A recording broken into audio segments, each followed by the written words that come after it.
Hello guys teaching education में आप सभी का स्वागत है।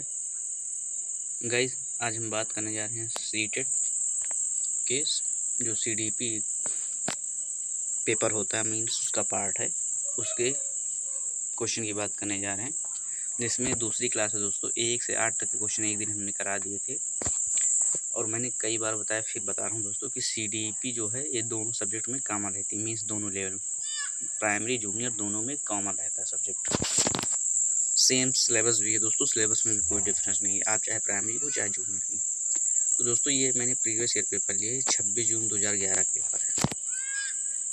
इसमें 9वां क्वेश्चन है कि भारतीय समाज की बहुभाषिक विशेषता को देखा जाना चाहिए। टेस्ट है विद्यालय जीवन को समृद्ध बनाने के संसाधन के रूप में। फिर दूसरा ऑप्शन है विद्यार्थियों को सीखने के लिए अभिप्रेरित करने हेतु शिक्षक योग्यता को चुनौती के रूप में। चुनौती दोस्तों एक निगेटिव होता है मतलब इस क्वेश्चन में, लेकिन वो क्वेश्चन पे डिपेंड करता है दोस्तों। फिर तीसरा है कि शिक्षार्थियों के लिए विद्यालयी जीवन को एक जटिल अनुभव के रूप में बनाने के लिए एक कारक के रूप में। जटिल अनुभव क्यों दोस्तों। फिर चौथा ऑप्शन है शिक्षण अधिगम प्रक्रिया में बाधा के रूप में। शिक्षण अधिगम प्रक्रिया में बाधा के रूप में तो ये बिल्कुल गलत हो गया। इसमें एक दोस्तों मैं ट्रिक बताता हूँ आपको। इसमें आप ऑप्शन काटना सीखिए, जितना आप ऑप्शन काटना सीखेंगे उतना ही जो आंसर होता है उतनी जल्दी मिलेगा। मतलब जैसे कुछ पता हो तो आप डायरेक्ट लगा सकते हैं, होता क्या किसी किसी में पता नहीं रहता कंफर्म, तो ऑप्शन काटना शुरू कीजिए उसमें। तो एक कट गया। फिर तीसरा है कि शिक्षार्थियों के लिए विद्यालय जीवन को एक जटिल अनुभव, जटिल नहीं दोस्तों, जटिल अनुभव के रूप में क्यों, क्योंकि भारतीय समाज की बहुभाषिक मतलब बहुत सारी जो भाषाएं अपने देश में बोली जाती हैं भारत में, उनकी विशेषता किस रूप में देखा जाना चाहिए। मतलब पॉजिटिव निगेटिव ये चीज़ बोल रहा। तो विद्यालय जीवन को एक जटिल अनुभव के रूप में, यहाँ भाषा कोई बात ही नहीं की गई, मतलब ये गलत है दोस्तों, जटिल अनुभव में। फिर दूसरा ऑप्शन है विद्यार्थियों को सीखने के लिए अभिप्रेरित करने और शिक्षक योग्यता को चुनौती के रूप में। यहाँ एक आप क्वेश्चन से कोई मतलब नहीं। एक चीज़ ये भी आपको देखनी होगी कि जो हमारा क्वेश्चन पूछा जा रहा, आंसर जो आप लगा रहे हैं वो मैच कर रहा है कि नहीं। अब जैसे ये दोनों ऑप्शन थे, चौथा तो बिल्कुल गलत था, लेकिन दूसरा तीसरा मैच ही नहीं कर रहे हैं क्वेश्चन से। फिर पहला ऑप्शन है विद्यालय जीवन को समृद्ध बनाने के संसाधन के रूप में, तो यही हो जाएगा दोस्तों, क्योंकि समृद्ध संसाधन एक पॉजिटिव होता है, तो बहुभाषी विशेषता को समृद्ध बनाने के संसाधन के रूप में देखा जाना चाहिए। फिर 10वां क्वेश्चन है कि विद्यार्थियों को सीखने में जो रिक्तियाँ रह जाती हैं, मतलब जो कमियाँ रह जाती हैं सीखने में, उनके निदान के बाद डेड होना चाहिए। उनके निदान के बाद क्या होना चाहिए। पहला ऑप्शन है सघन अभ्यास का।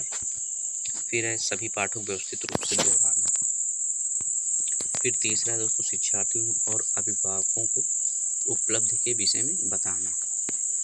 तो एक अभ्यास दोहराने में ये सब निगेटिव है दोस्तों, ये होगा नहीं। फिर तीसरा ऑप्शन है कि शिक्षार्थियों और अभिभावकों को उपलब्धि के विषय में बताना। इसका क्या मतलब क्वेश्चन से हमारे कि विद्यार्थियों को सीखने में जो रिक्तियाँ रह जाती हैं उनके निदान के बाद शिक्षार्थियों और अभिभावकों को उपलब्धि के विषय में बताना चाहिए, नहीं। इसमें हो जाएगा दोस्तों समुचित उपचारात्मक कार्य होना चाहिए। समुचित मतलब सारा। फिर नेक्स्ट स्लाइड चलते हैं दोस्तों। 11 नंबर है सबसे अधिक गहन। गहन का मतलब होता है दोस्तों कि गहराई से किसी चीज़ को समझना, और जटिल मतलब कठिन समाजीकरण होता है। सबसे अधिक गहन और जटिल समाजीकरण होता है किस अवस्था में। जैसे पहला है किशोरावस्था के दौरान, दूसरा है पूर्व बाल्यावस्था के दौरान, तीसरा है प्रौढ़ावस्था के दौरान, और व्यक्ति के पूरे जीवन में। तो सबसे अधिक गहन और जटिल समाजीकरण मतलब जिसमें स्टूडेंट विद्यार्थी बालक को समाज में अपने आप को व्यवस्थित या समाज में ढालने में सबसे ज़्यादा कठिनाई होती है, वो कौन सी अवस्था है। तो पूर्व बाल्यावस्था के दौरान तो उसे कुछ समझ ही नहीं रहती कि हम समाज में कैसे क्या सीखें। प्रौढ़ावस्था ये तो बिल्कुल, इसमें तो उस स्टेज को क्रॉस कर लिया जाता है। मतलब यहाँ पर तो बालक को समझने, प्रौढ़ावस्था का मतलब है दोस्तों कि ये बिल्कुल एजेड मीन्स लास्ट स्टेज की बात की जा रही है, तो इसका कोई मतलब नहीं। प्रौढ़ावस्था जो व्यक्ति के पूरे जीवन काल में, इसमें पहला ऑप्शन हो जाएगा किशोरावस्था के दौरान। आप खुद अपने पे लीजिए कि हम लोग को जब ये 12 से 18 जो होती है किशोरावस्था की, 12 से 18, इसमें सबसे ज़्यादा प्रॉब्लम फेस करनी पड़ती है, क्योंकि इसमें बॉडी में हार्मोन्स भी डेवलप होते हैं, और भी बहुत सारी चीज़ें होती हैं।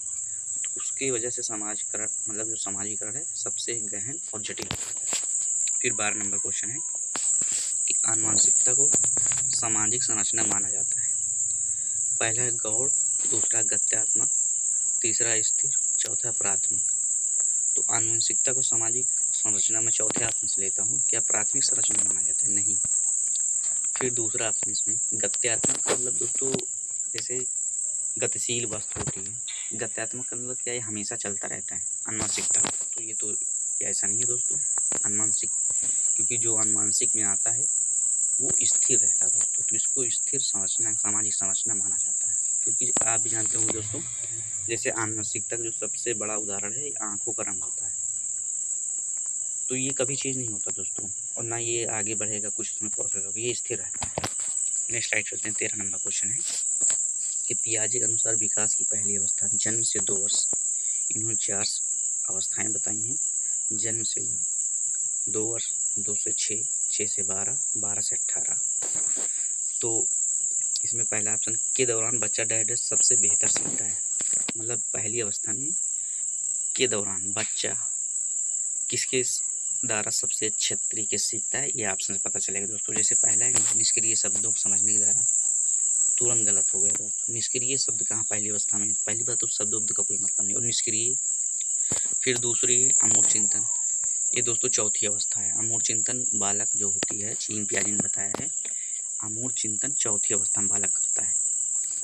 फिर तीसरा है भाषा के नए अर्जित ज्ञान के अनुप्रयोग द्वारा। तो ये भी नहीं है दोस्तों, ये सब चौथी तीसरी अवस्था की बात होगी।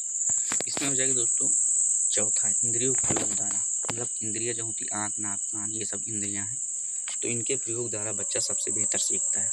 जन्म से 2 यानी पहली अवस्था जीन पियाजे के अनुसार। फिर 14 नंबर क्वेश्चन है कि निम्नलिखित में से कौन सा समझ के लिए शिक्षण को प्रदर्शित नहीं करता है? प्रदर्शित नहीं करता, निगेटिव पूछा गया दोस्तों, ये चीज़ ध्यान दीजिएगा। तो पहला ऑप्शन है नियम कैसे काम करता है, इसे स्पष्ट करने हेतु उदाहरण उपलब्ध कराने के लिए विद्यार्थियों को पढ़ाना। फिर दूसरा ऑप्शन है समानता और अंतर देखने और सादृश्यता स्थापित करने के लिए विद्यार्थियों की सहायता करना। तीसरा ऑप्शन विद्यार्थियों को एकाकी तथ्यों और प्रक्रियाओं को याद करने के योग्य बनाना। फिर चौथा ऑप्शन दोस्तों कि परिघटना या अवधारणा को अपने शब्दों में अव्यक्त का मतलब होता है दोस्तों विचार करने के लिए विद्यार्थियों को कहना। तो एक बार फिर क्वेश्चन पढ़ लेते हैं। निम्नलिखित में से कौन सा समझ के लिए शिक्षण को प्रदर्शित नहीं करता, नेगेटिव पूछा गया। तो ये याद करने सबसे नेगेटिव पॉइंट होता है इसमें, बाकी कुछ ढूंढने की जरूरत नहीं दोस्तों। याद करना नेगेटिव, तो तीसरा ऑप्शन हो जाएगा। बाकी एक्सप्लेन करना चाहूँ तो कर सकता हूँ, लेकिन आप इसमें ज़्यादा कोई ज़रूरत है नहीं, क्योंकि याद नेगेटिव, तो इसको तुरंत लगाएं। आगे बढ़ते हैं।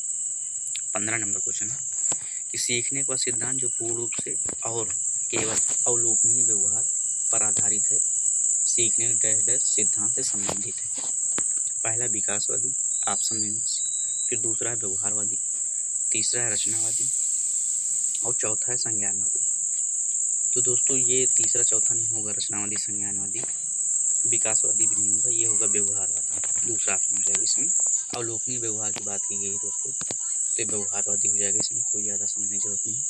रचनावादी जो वैज्ञानिक होते हैं, ये जीन पियाजे, लेव वागोत्स्की, ये सब आते हैं। और व्यवहारवादी वैज्ञानिक जैसे आगे बताया गया ये क्या बोलते हैं दोस्तों, BF स्किनर वगैरह हैं, ये सब व्यवहारवादी में आते हैं। और भी बहुत सारे हैं। 16 नंबर क्वेश्चन है कि एक शिक्षिका अपनी कक्षा के प्रतिभाशाली बच्चों को की योग्यताओं की उपलब्धि चाहती है। एक शिक्षिका अपनी कक्षा के प्रतिभाशाली बच्चों की योग्यताओं की उपलब्धि चाहती है। अपने उद्देश्य की प्राप्ति के लिए उसे निम्नलिखित में से क्या नहीं करना चाहिए, निगेटिव पूछा गया। पहला ऑप्शन है तनाव को नियंत्रित करना सिखाना, ये तो चाहिए भाई, तनाव को नियंत्रित रखे बालक। फिर दूसरा विशेष ध्यान के लिए उन्हें उनके समकक्षों से अलग करना। फिर तीसरा पॉइंट है मतलब ऑप्शन है उनकी सृजनात्मकता को समृद्ध करने के लिए उन्हें चुनौती देना। गैर शैक्षणिक गतिविधियों में आनंद लेना सिखाना। तो नेगेटिव पूछा गया है, तो दोस्तों समावेशी शिक्षा जो है कभी अलगाववाद को नहीं बताती। वो कहती है कि कोई भी कमज़ोर हो बालक, तेज हो बालक पढ़ने में, लड़की हो लड़का हो, सभी को साथ बैठ कर पढ़ना है। लेकिन दूसरा जो ऑप्शन है आपका, यहाँ पर बताया जा रहा है कि विशेष ध्यान के लिए उन्हें उनके समकक्षियों से अलग करना, और यहाँ पर पूछा गया नहीं करना चाहिए, तो दूसरा ऑप्शन हमारा सही हो जाएगा। फिर 17 नंबर क्वेश्चन है कि छोटे शिक्षार्थियों में निम्नलिखित में से कौन सा लक्षण पठन कठिनाई का नहीं है।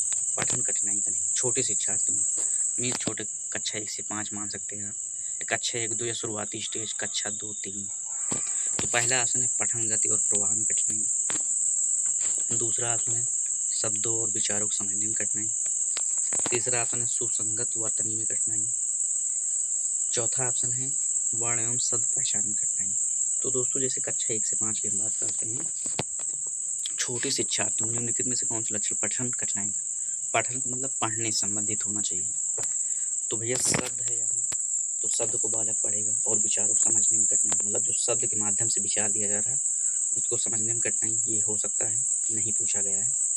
सुसंगत वर्तनी में ये भी पढ़ने से संबंधित है, यहाँ पर पूछा गया है, पठन कठिनाई का नहीं है, ये चीज़ ध्यान दीजिएगा दोस्तों, ये भी पढ़ने से संबंधित है। चौथा है वर्ण और शब्द पहचान, ये भी पढ़ने से संबंधित है। लेकिन जो पहला ऑप्शन है दोस्त यही हो जाएगा, पठन गति। पठन गति का मतलब पढ़ने संबंधित नहीं, पढ़ना जानता है लेकिन गति का मतलब कितनी तेज पढ़ रहा है, उसकी स्पीड क्या है। और प्रवाह का मतलब जैसे लय होती है, किस लय से पढ़ना में कठिनाई। तो दोस्तों छोटे शिक्षार्थियों में ऐसा नहीं होता।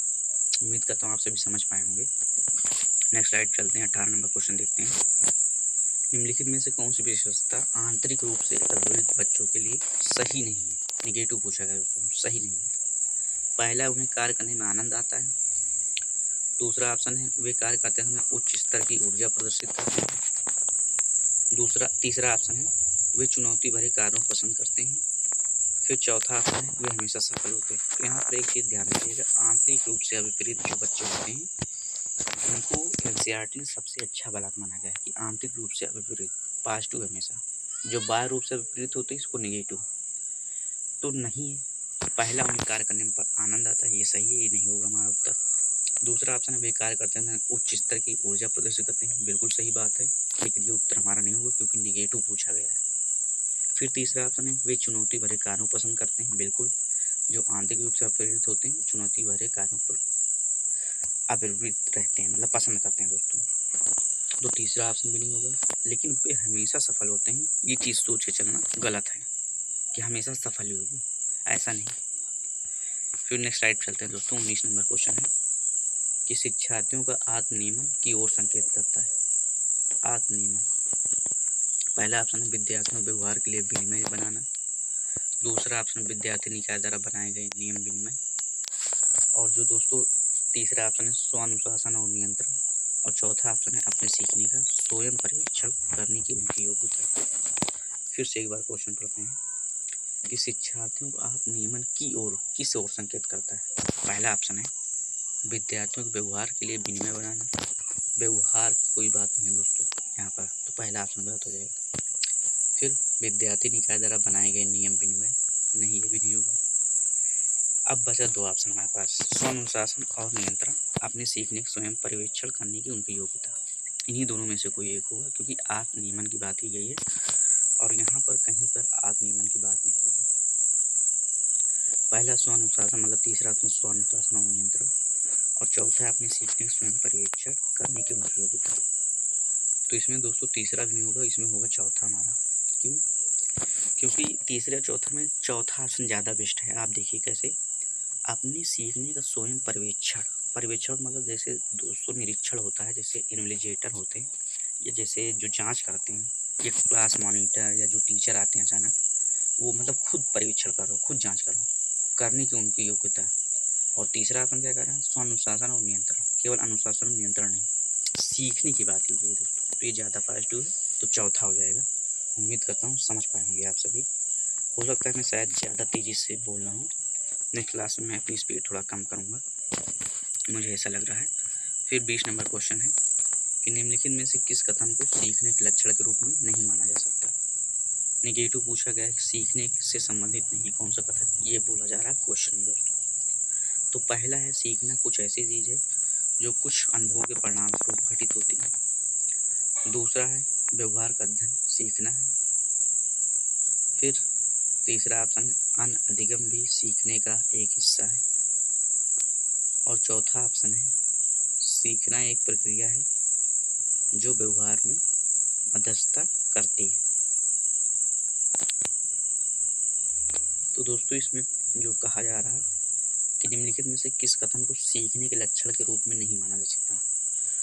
तो दोस्तों मैं सबसे पहले तीसरे ऑप्शन की बात करना चाहूँगा कि अनधिगम भी सीखने का एक हिस्सा है। आपको लगेगा नहीं, लेकिन है भैया। अनधिगम का मतलब क्या हुआ, अधिगम का मतलब क्या हुआ? अधिगम का मतलब सीखना होता है, अनधिगम का मतलब नहीं सीखना। अब ये कैसे सीखना हुआ मैं बताता हूँ।